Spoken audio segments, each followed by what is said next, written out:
Vivek was actually, I was with Vivek. Vivek was my number one. Like how I felt, how I feel right now about RFK. At one point, I felt maybe not that much about Vivek, but I was intrigued by him. Didn't know as much about him. Learn more about him. Liked a bunch of different things, but there was one situation that turned me off about Vivek, and it seems that he actually may have changed his tune on that, just based on this interview and some other things that I've heard. There were some comments that he made when the situation between Israel and Palestine first, was in its beginning stages. Well, I shouldn't say the beginning stages, right after the October incident, and I didn't like those. But neither here nor there. Let's actually take a look at the video. Let's see. Donald Trump or Kamala Harris, can you make the case for your candidate without actually referencing the other side?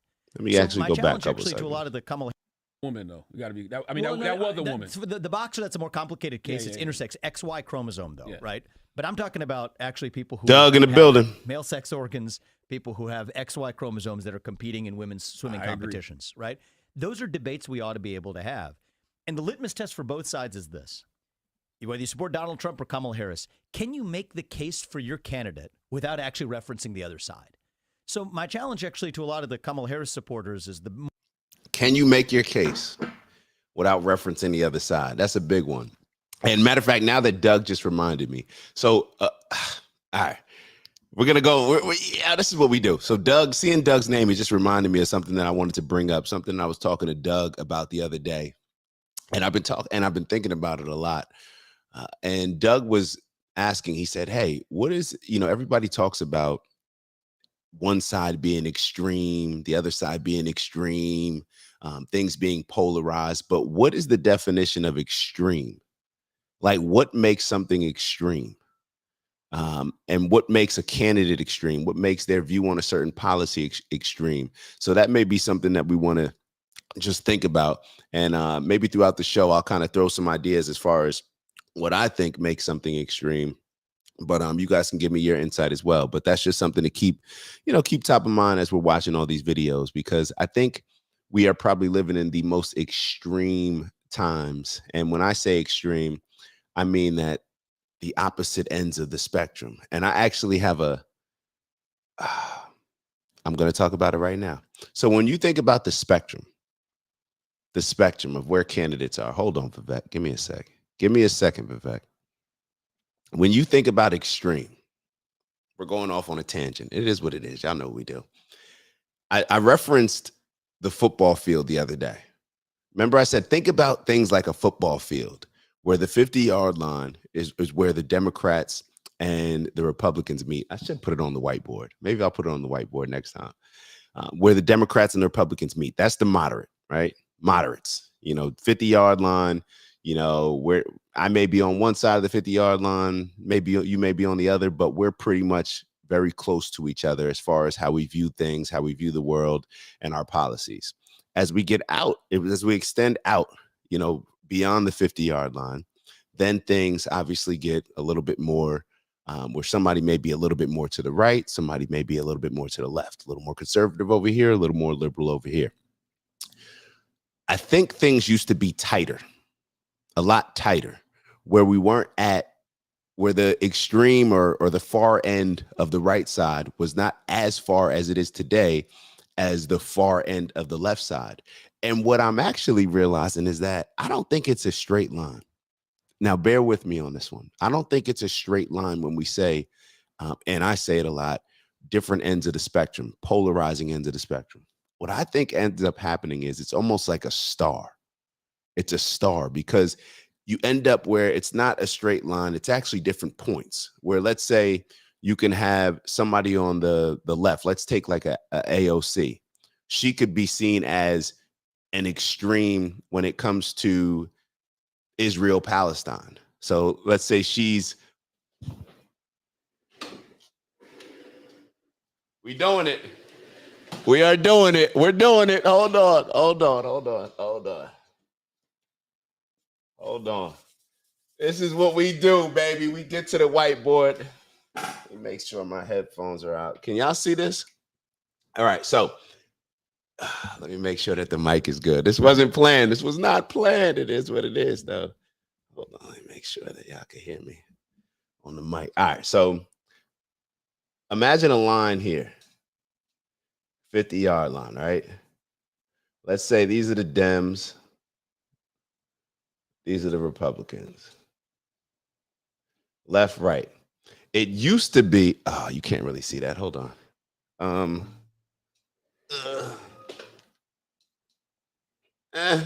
Can y'all see that? I don't think y'all can see that. You know what? All right. I'll try to illustrate it anyway, as if you guys can see it. I may have to turn off this light. You can't see it. All right, forget it. I'm explaining it. We can't see it. Get it out of here. Get it out of there. All right, so pretty much, I just think that certain people, there is no necessarily straight line as far as like, oh, AOC is just extreme over here. What I believe is that different people in the party are extreme when it comes to different policies. So let's say AOC may be seen as extreme for being super pro-Palestinian, if you think she's super, pro-Palestinian. But then she may not necessarily be as extreme when it comes to an issue of, let's say, I don't know, LGBTQ. And then you can have somebody on the right who could be very extreme when it comes to abortions, where they're like, hey, federal ban, we don't want any abortion, should be a federal ban. But then they may not necessarily be as extreme when it comes to the military, and going to all these different, whatever it may be, wars and stuff like that. So, and I think that's what's causing a lot of the infighting between all the parties, because this is a time where, even though there are only two parties, it does seem like this is a time where things are separating and breaking away, where you have the MAGA group, which is a little bit different than the conservative Republicans. They may merge when it comes to the cause of getting Donald Trump elected, but that does not mean that their policies and how they view the world are that similar. Same thing on the left. I see that happening, where there's a lot of people who may vote Democrat, but do not necessarily agree on a lot of the policies, but overall, they just feel that that's the best way for it to go to. So it almost seems like it's a star where there's a bunch of random points that we need to connect rather than just a straight line spectrum. I'm sorry, I went off on a tangent. Let's get back to Vivek. I'm going to remind you what Vivek was talking about. And shout out to my brother Queez in the building. Vivek is asking a very important question. And if you've ever engaged in a conversation, debate, whatever it may be, and you're asking questions about a particular candidate, what ends up happening? Whenever I have a conversation, whether it's with my parents, family, friends, you bring up something about Donald or about Kamala Harris, a critique that you have about Kamala or Biden. What's the first thing that they do? Oh, well, this is about Trump. This is about Trump. And you end up almost voting for somebody based on the default of you not liking the other candidate. Where you hear all these conversations where it's like, yo, anybody but Trump or anybody but Biden, anybody but Kamala. But you're not actually, it's not that you support the candidate that you're voting for, but you just hate the other person so much. And I think that that's a good exercise for us to do, is to be able to, based on who you favor, who you would vote for, tell me why you would vote for them without mentioning the other candidate's name. Just tell me why Kamala is the best suited, or tell me why Kamala is suited to run this country in a great way. Tell me why Trump is suited to run this country in a great way. Tell me why RFK Jr. is suited and positioned to run this country in a great way without mentioning the other candidates. I feel like I can do that when it comes to RFK Jr. Maybe I'll do it later on in the show if we have time. I really feel that I can do that. But I don't know. How do y'all feel about the candidates that y'all are supporting? But let's get back to Vivek. Vivek was making a good point, and let's go from there. Whether you support Donald Trump or Kamala Harris, can you make the case for your candidate without actually referencing the other side? So my challenge actually to a lot of the Kamala Harris supporters is most of the case that I hear invoking Donald Trump. What is the case for Kamala Harris that does not involve referencing Donald Trump at all?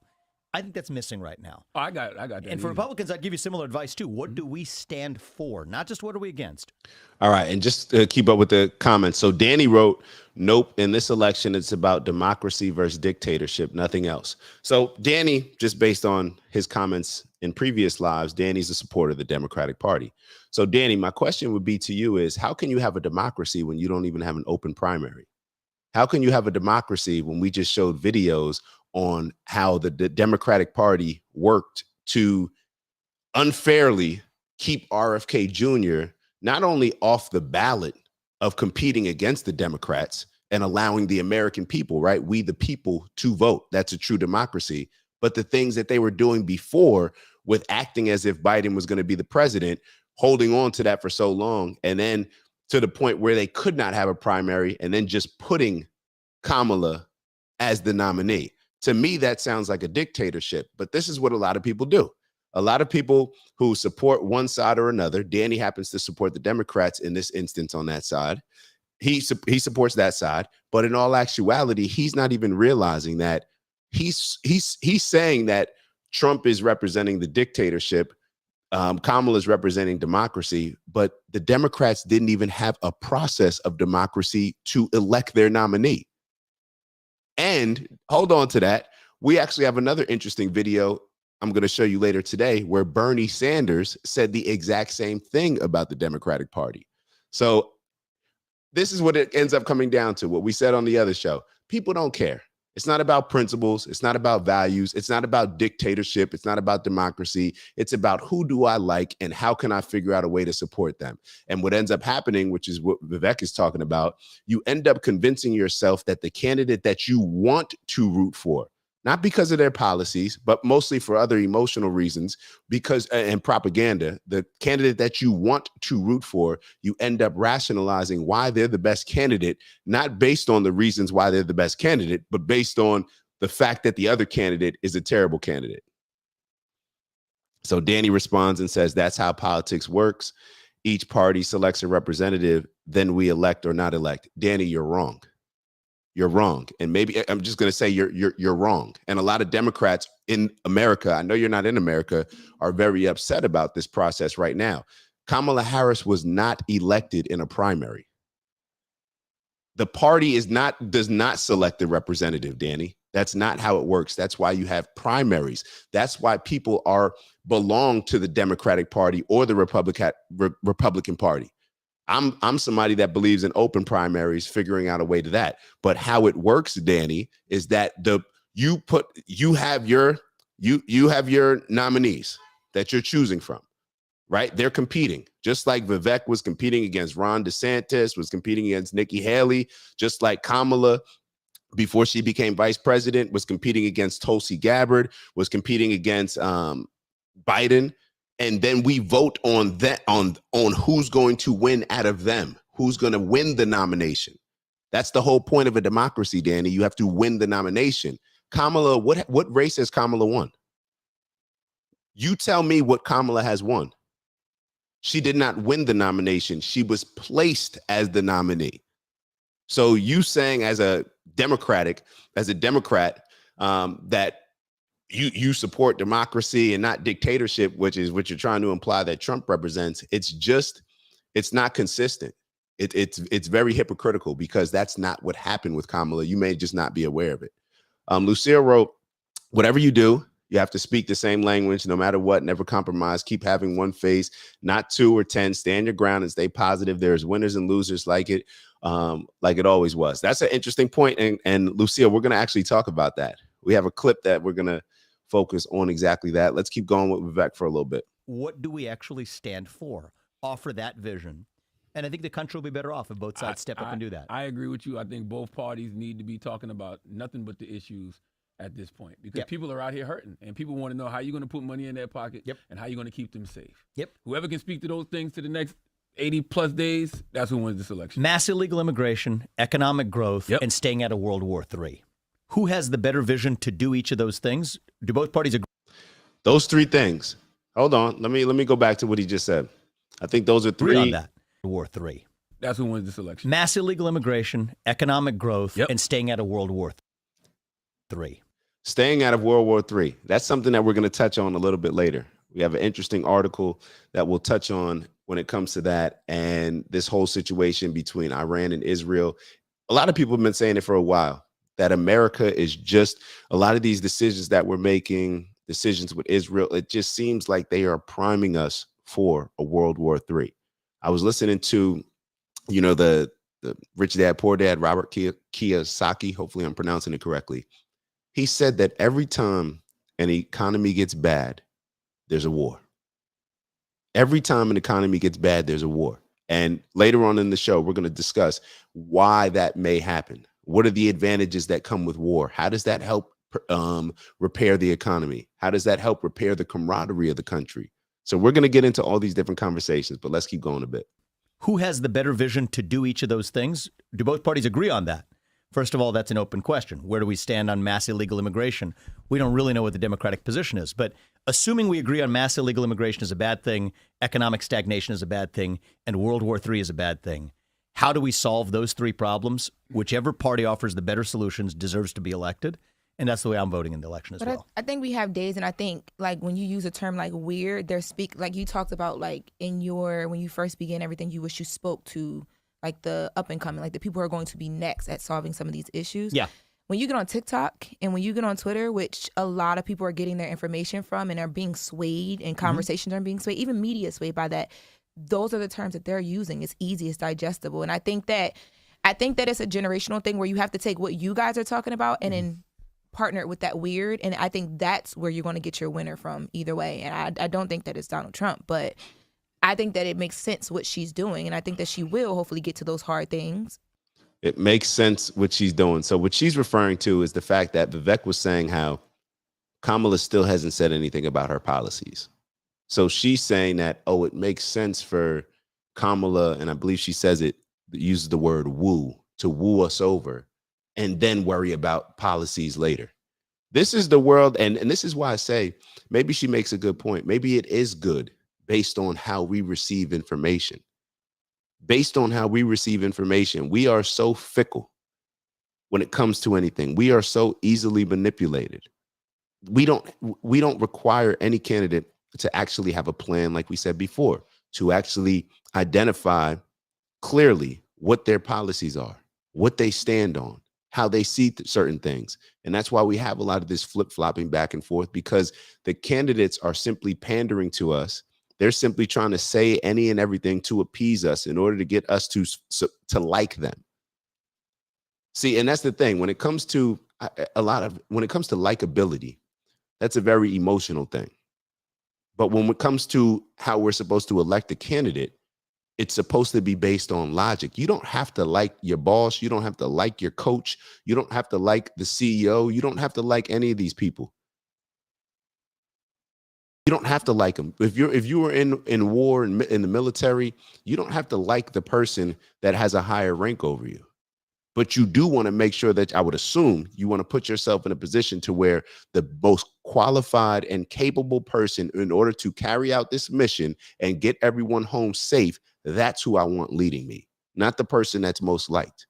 But because we see things as just so emotional, and I want to vote for the candidate that I like the most, the Barack Obama, he dresses nice and he talks well.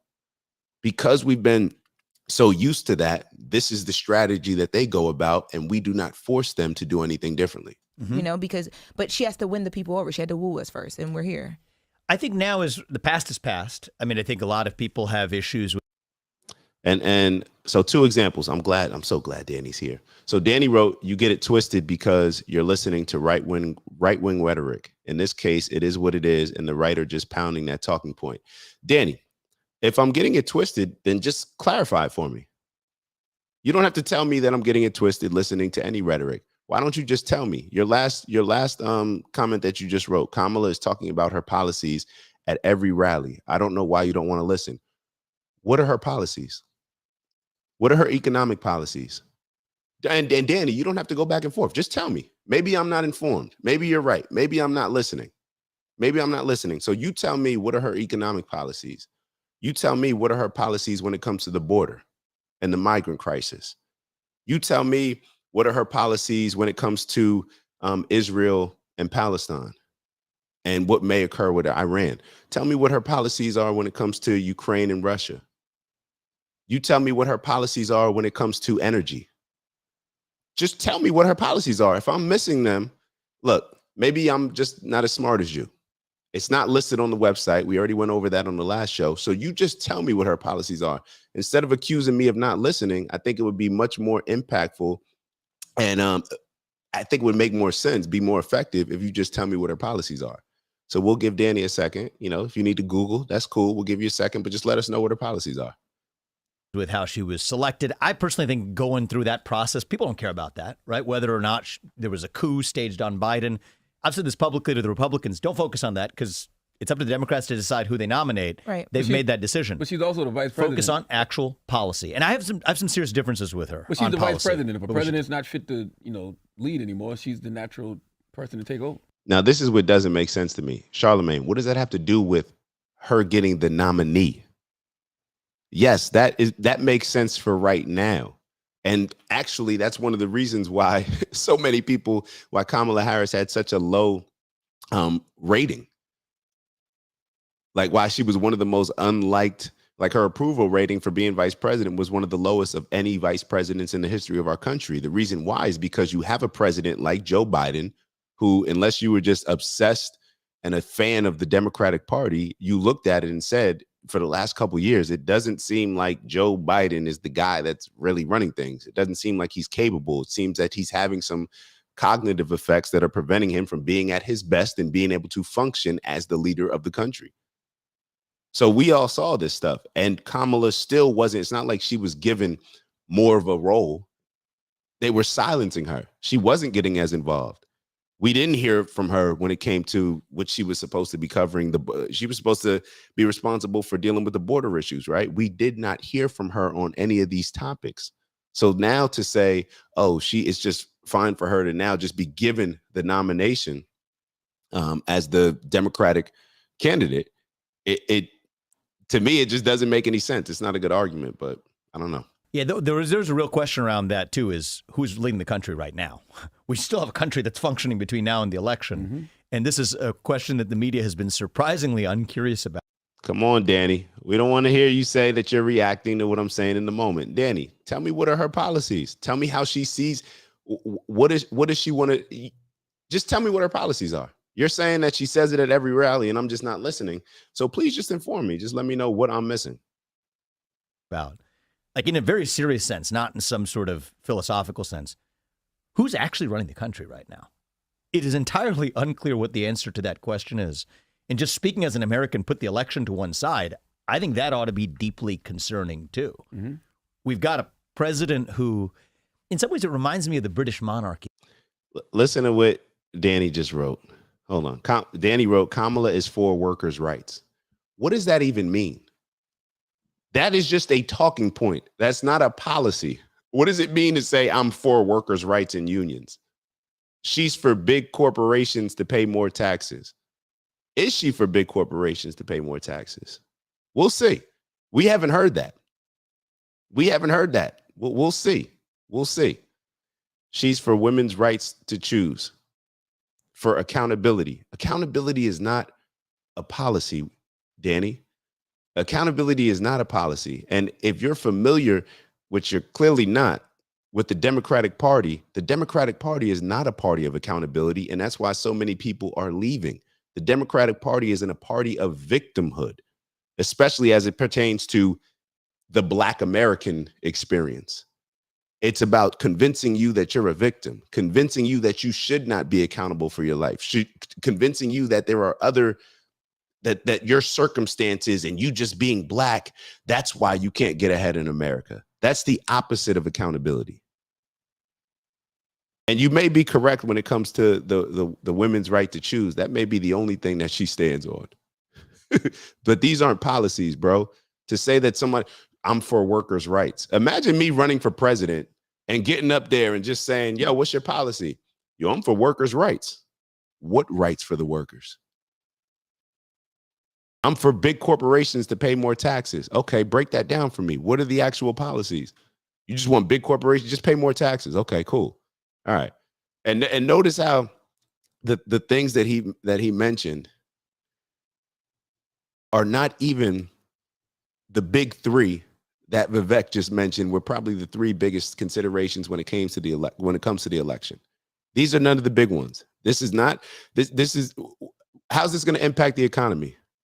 Okay, big corporations pay more taxes. What does that do? What about the war? Us being on the brink of World War III? Are we going to discuss those things? What about the migrant crisis?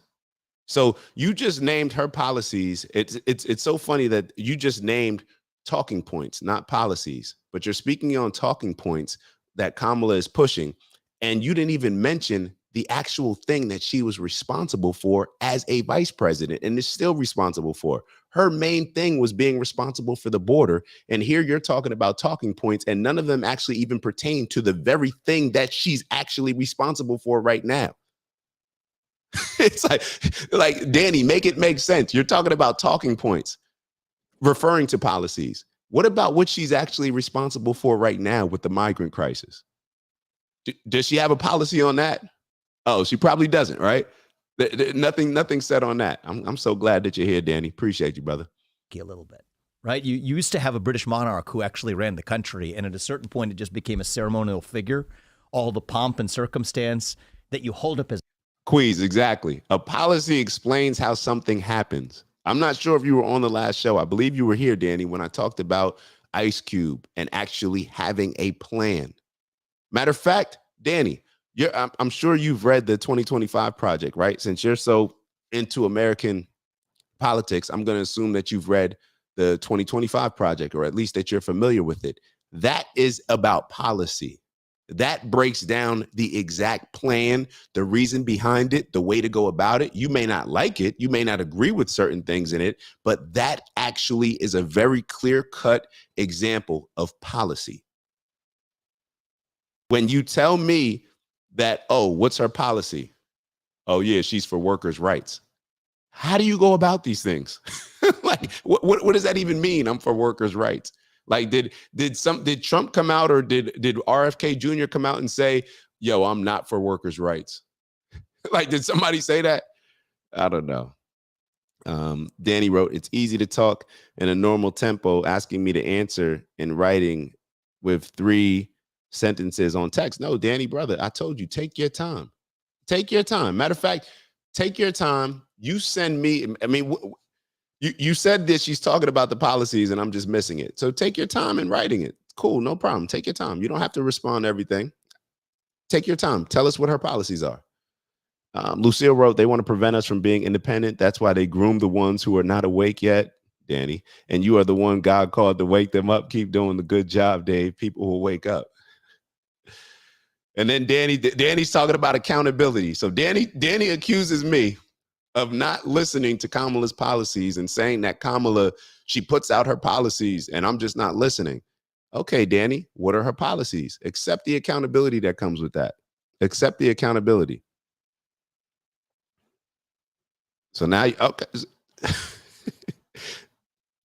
All right, let's keep going a little bit. I want to actually move on to, there was another, hold on. I don't want to listen to the entire interview, 1445. So when it comes to a lot of the donations that we always hear about, whether it's Trump after he got shot, I think we talked a little bit about this on the last show, or whether it's Kamala, the record-breaking numbers that she's been making in raising money. This is something that Queez always talks about. It's something that Keith was talking about on the last show. How the country works. How the country works. Vivek's getting ready to get into that a little bit.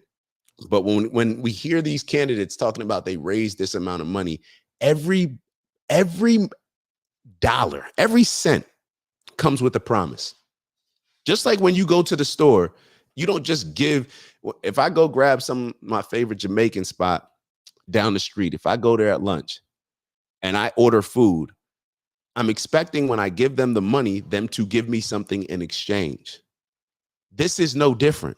So when you raise hundreds of millions of dollars, now you owe whoever gave you that money something. They want you to do certain things with that money.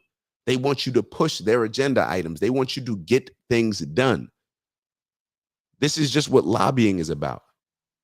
So when you have these candidates raising these absurd amounts of money, this is what happens. They end up owing people certain things. And that's why a lot of times they end up flip-flopping on certain issues, because this year, this company may give me some money, so I'll push their agenda. But the next year, dang, they're giving me 3 times that amount. So now I'm going to push their agenda. And this is what ends up happening. And you start pushing the agenda of simply the people that can raise the most money, instead of pushing the agenda of the actual people of what we're voting on.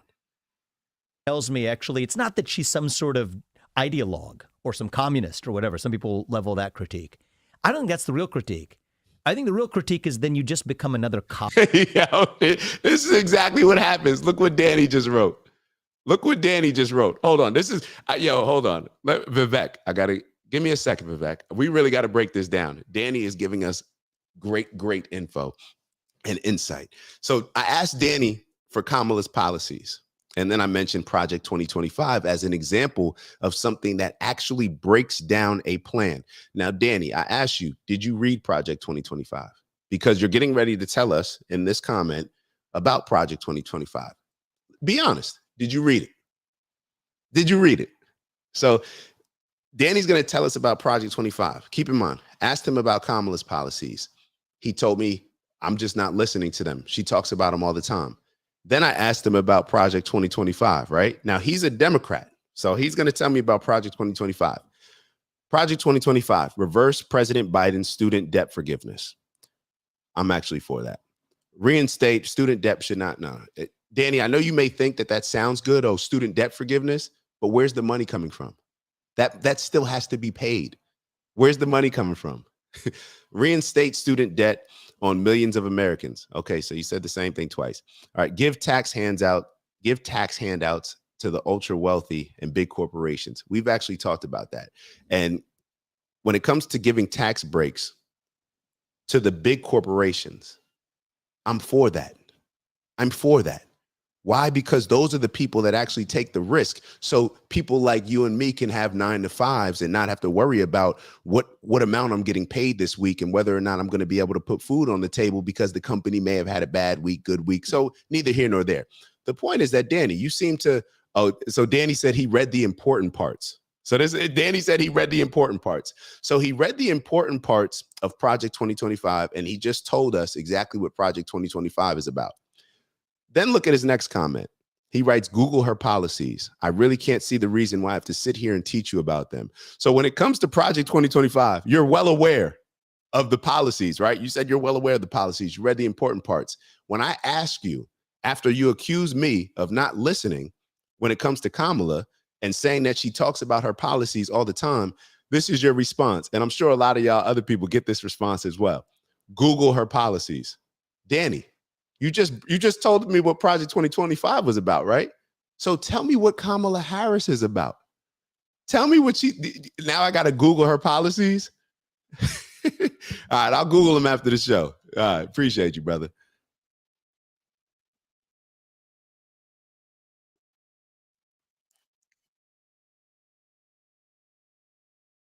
Oh, shoot. Hold on. Oh, y'all got to hear this. My fault. I didn't realize it wasn't shared. Border. You know what? I was the vice president, but Joe Biden did some things that I disagree with. Here's how I would do it differently. Mm-hmm. I would at least respect her for that. If she doesn't do that, that tells me actually it's not that she's some sort of ideologue or some communist or whatever. Some people level that critique. I don't think that's the real critique. I think the real critique is then you just become another cog in the system. And what I'm interested in breaking that system. Mm-hmm. And I want the people we elect to run the government to be the ones who actually run the government. Whether I agree with you or not, at least the person who was elected should actually be running the show. And I just don't believe that's the case in the United States today. Is that possible? So I'm not sure that this is something that was very difficult for me to understand. And actually reading Project 2025, it actually talks about this in the beginning. And this is something that I was not aware of. A lot of times there's positions, these bureaucrats, that they end up having a lot more power than the actual people that we elect. These non-elected bureaucrats, we don't elect them anything, but they end up having a huge influence when it comes to policy making, when it comes to global policy, when it comes to the law, all these things here that happen. they end up having a huge influence. So that's kind of what Vivek is talking about, where it needs to be less government, non-elected officials involved in the process and more representing what we, the people, actually want to happen. And we have to be better when it comes to holding them accountable to that. So let's keep going. To do when you have these politicians who take all of this money on both sides? No, that's a good question. Good point. I'm pretty much. I said she can't do. She's raising all this money. Well, Democrats now. or Republicans can't do it. Yeah. Like if you're taking all this money from lobbyists, how can you ever do that? Or from super PAC, what I call the super PAC industrial complex.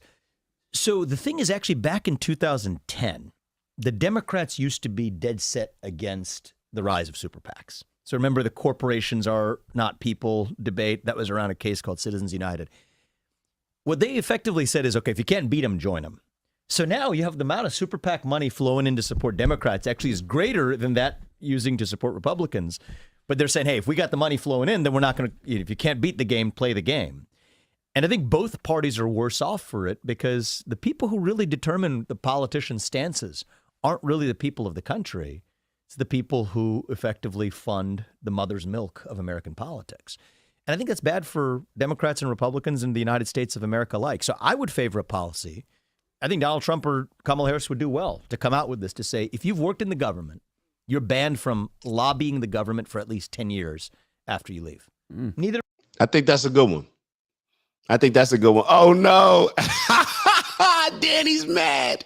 Yeah. Look what Danny wrote. Queez, you done got him out of there. Danny wrote, I wish you all good luck in life. Bye. I don't have time for this. Oh, man. Come on, Danny. See, we need people like Danny, bro. We just trying to have the conversation. But back to what Vivek was saying. This is how this works. So when we understand, and it's so funny how people will say that, oh, your ancestors died for the right for you to vote. No. They wanted our votes to matter. Who cares if you're voting if your vote doesn't matter? And when you have these bureaucrats that are in office, when you have these people these politicians that just receive money from the super, super wealthy, and that's what's controlling their decision making, and then they're misleading us and misguiding us and manipulating us into thinking that they're actually doing something for us, that's a problem, which is something that a lot of people discuss, where a lot of the Black community is no longer supporting Democrats. Because you say that you're going to do all these things. We've been supporting you for forever. And I think I got a couple of videos on that later on. But you've been saying that you're going to do all these things for us forever based on our support for you. So it's not like you're just doing us a favor. No, this is an exchange. We vote for you. We support you. You're supposed to do certain things for us. And that hasn't been going on. It hasn't happened. So therefore, there hasn't been the accountability that Danny was talking about. That supposedly that's one of Kamala Harris's policies. That has not been the Democratic policy of actually standing on the things that you say you're going to do for the people that you're going to do them for. And one of the biggest reasons is what Vivek just pointed out, is because you have these rich and wealthy people that can just drop off bags of money when it comes to supporting the politicians, when it comes to what we see on MSNBC. When it comes to what we see on Fox News, all these different things, we are not the ones they don't represent what we want. They tell us and manipulate us into thinking that they're representing what we want, and they're not even trying to do it. They're simply trying to, I forget the saying that they wrote with the milk, but they're just simply trying to make sure that their pockets are good and make sure that that money train never stops coming into the Democratic Party or the Republican Party. Neither candidate has adopted that position. I think it's a winning position. We might get a little more honesty then. I think you might get a little, that's a risk. To some people view that as a risk. I view that as an opportunity. But yes, I think you'd get a lot more honesty. I don't think, a small one. I mean, I don't think congressmen should be trading individual stocks. Or bureaucrats should be trading individual stocks. That's inside trading. You know what? Because they're probably I think this is a good time. Since Danny said he's not angry, hold on. Let me see if I can find this video. This is an example. I'm going to give you an example. Where's this video? Hold on 1 second. I think there's a video on Twitter that somebody sent over that is a good example of this. All right, so boom.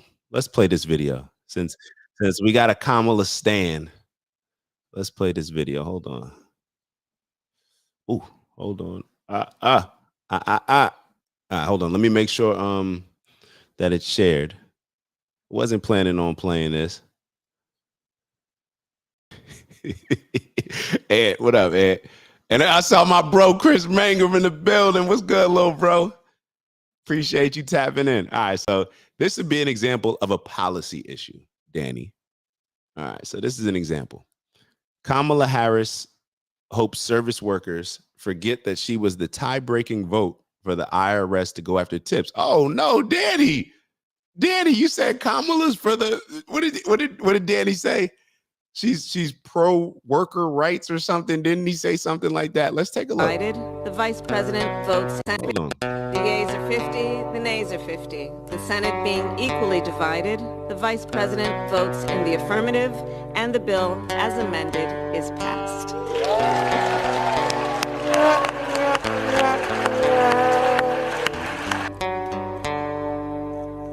So this is what this is saying, and maybe Danny can confirm.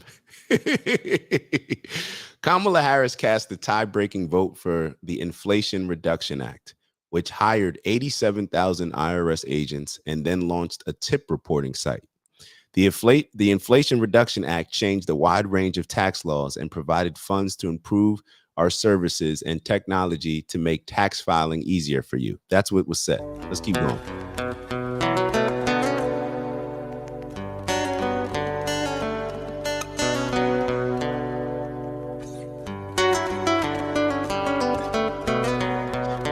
After telling the country that 87,000 IRS agents were to track down people making 400,000 or more. That sounds like Danny, right? Danny said she's only taxing the rich. Okay, so after telling the country that 87,000 IRS agents were to track down people making $400,000 or more, the IRS launched this site to go after service workers making tips. It says the IRS introduces new service industry tip reporting program. Danny, I thought she was for the workers. She want to, I'm working at, you want to tip my money? Like, why you want to take taxes on my tips? Damn. Come on, Danny. I'm not making 400,000. Like, I'm working at I'm a bartender. I'm a waiter. Like, why are you trying to tax my tips? I thought you were for the workers' rights.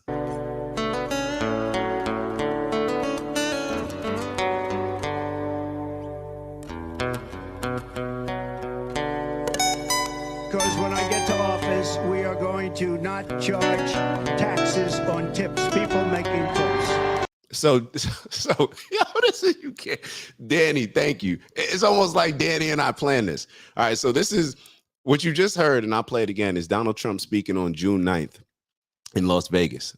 It says, after Trump made his announcement to not tax tips in June to amazing support, Kamala backtracked and is making the same promise, hoping people forgot she sent the IRS after service workers.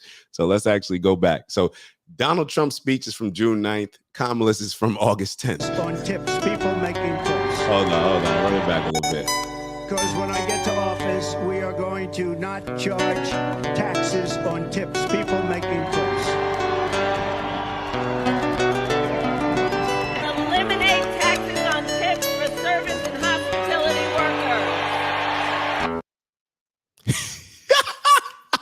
Hold on. I just want to see what Danny's writing right now. The picture's fake news. It's manipulated. All right. So what she said in office, is that fake news too? Let's keep going. So Kamala is relying heavily on the biased media to frame Trump's idea in a negative light while framing her idea in a positive light. This is how the biased media covers the exact same promise from each of the candidates. Disgusting. So we'll look at what CBS News said about Donald Trump. It says former President Donald Trump's vow to stop taxing tips would cost the federal government up to $250 billion over 10 years, according to a nonpartisan watchdog group. So when Donald Trump said that he's not going to tax service workers' tips, that's what CBS News wrote. When Kamala Harris, you just heard her say the exact same thing, said it, this is what CBS News reported. Vice President Kamala Harris is rolling out a new policy position saying she'll fight to end taxes on tips for service and hospitality workers. Look at the difference even in the pictures. Danny, is this fake news? Seriously, is this fake? This may be fake.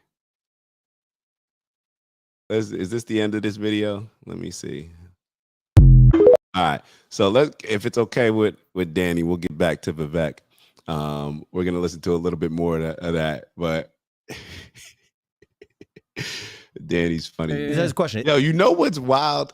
You know what's really wild is that, and this is what I was thinking about. I was actually thinking about this earlier today. People that hate people so much, you do realize that you are whatever you hate's biggest fan. The definition of fan, like fan just comes from, it's derived from fanatical. You are very fanatical when it comes to Donald Trump. You seem to be very fanatical maybe when it comes to the Republican Party in general, but definitely Donald Trump. And I'm not sure that we realize that the things that we just hate the most, like we're really fans of, we really end up pushing it. And a lot of times the thing that we're hoping to get accomplished doesn't end up doing it, ends up backfiring, because then you got to hold your candidate to the same thing that you just held Trump to. So I don't know. It's funny.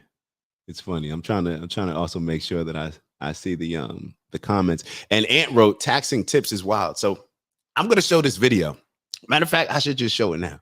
I should just show the video now. Interesting video on understanding taxes and tips. So hold on 1 second. Let me, I got it right here.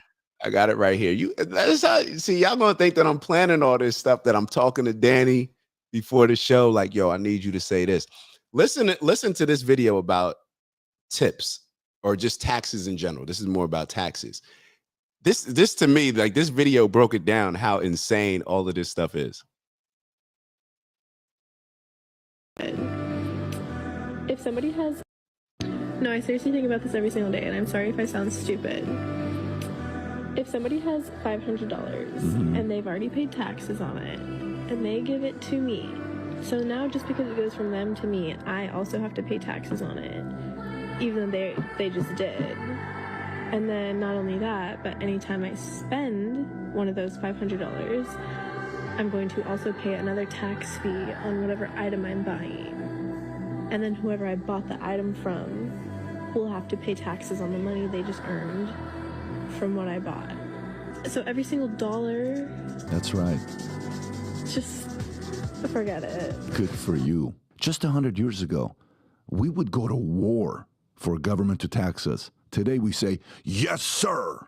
Here's my tax money on everything. We don't question it anymore. Keep questioning. Whoever this girl is, keep questioning. I like the direction you're going. My concern is what ends up happening?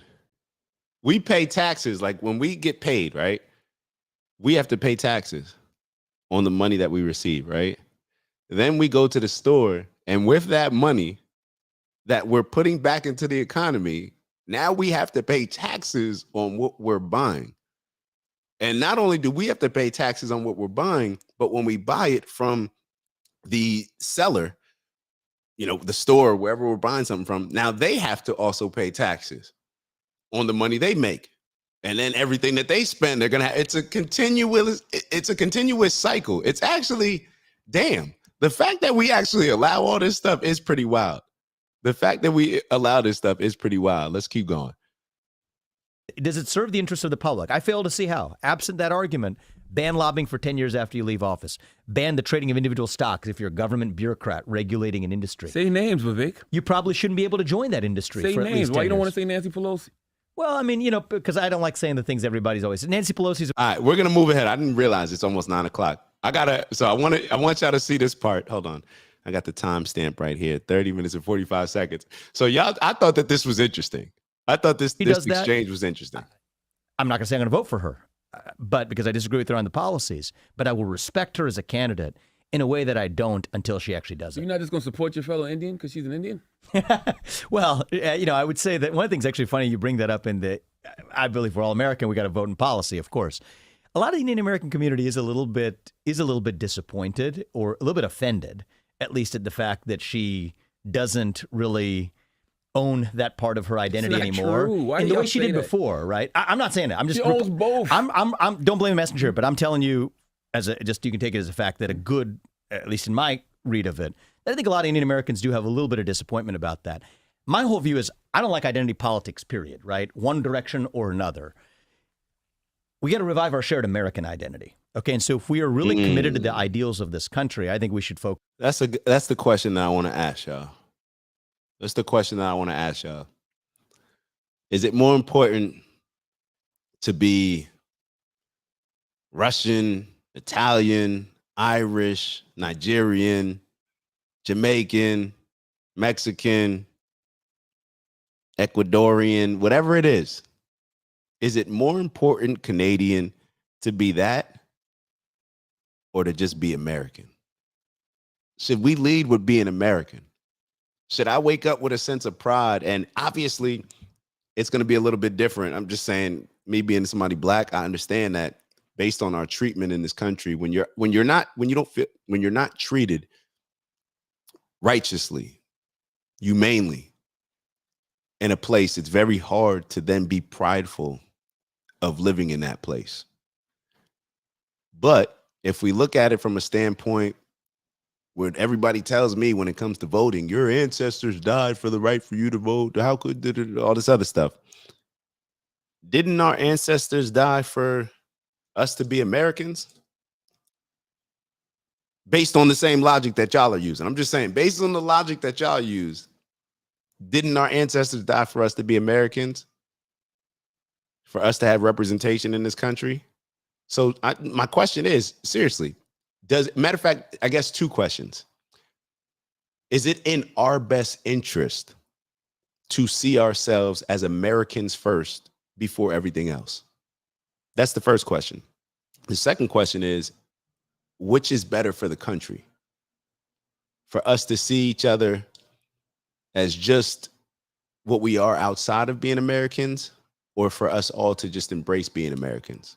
That would be my question, but we'll keep going. On what policies are you advancing, regardless of your race, regardless of your skin color? So whether she's dealing with a tax or she's dealing with leaning into it, I'm against it in both forms. Forget the identity politics around the board and focus on how you're going to have policies that lift up all Americans. That's what I favor talking about. But since you bring it up, don't shoot the messenger here. I think there are some Indian Americans out there that do feel some sense of offense about it. Well, I want to tell Indian Americans that's not true. She claims both sides, black and Indian. Charlemagne, knock it off. We all know that she's been pushing. She used to push the Indian more. Now she pushes the black more. She just pushes what's in her best interest. That's where people, I'll be totally honest. That's where Charlemagne loses credibility here. That's where he loses credibility. And he's going to tell, and it's so funny. This is the power of the victimhood. And maybe I'm reaching with this, but yeah, I'm probably reaching with this. So it is what it is. He's going to tell Indian Americans what they should feel. Pretty much like, nah, that's not true. Tell them that's not true. Tell your Indian friends that that's not true. She reps being Indian too. Almost as if you're saying bro, nah, forget what y'all feel. Even though y'all may feel that she's repping now being black because it's convenient for her to rep being black over what she was trying to rep before when it was convenient for her to rep being Indian. Disregard that. As a black person, I'm telling you, she rep being Indian. If the roles were reversed, we'd have a little bit of an issue, right? We'd have a little bit of an issue. And that's actually a conversation that we may get into on Monday about the Michael Rubin interview that he did on Breakfast Club. I believe Michael Rubin's a Jewish guy, and he was making some comments about how he sees that black people he doesn't like how he sees black people always attacking other black people. And a lot of people called him out saying yo, you're a Jewish guy commenting on black issues, but it would be a problem when, black people comment on Jewish issues. So it's just, that's kind of that whole conversation. So it's just interesting. But I think we're good with Vivek. Let's move on to the next topic.